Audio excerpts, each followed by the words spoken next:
Thanks. And yes, getting the finances back up and running is one of the government in Nunavut's first priorities here. There are over 14,000 people in Nunavut who receive social assistance from the government.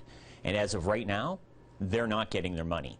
Instead, the government is giving them food vouchers until such a time as the system is back up and running.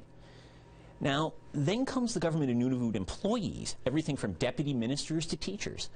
There's around 5,000 government of Nunavut employees here in the territory. Now, the timing of the attack did give them a little bit of a break in trying to figure out how to get every one of those employees paid. The government of Nunavut payday was last week on Friday. The shutdown came on Saturday, the day after payday. November 15th is the next scheduled government of Nunavut payday, and that's a day that everyone in the territory here is looking toward. Now, the government of Nunavut, they are the largest employer in the territory by far.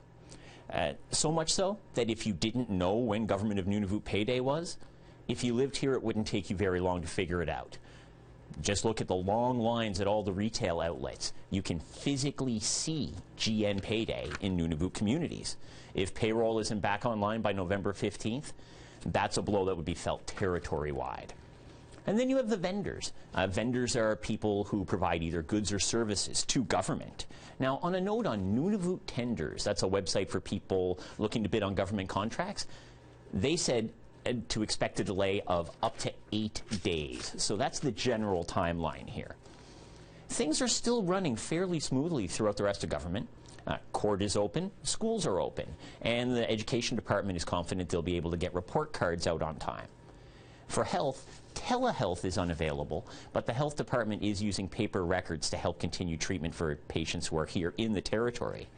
Over at corrections, they keep their inmate information on a different server, and so it seems that they've gotten off fairly unscathed. Now, that's the short term. The long term, that's going to be where some really interesting questions are going to be asked.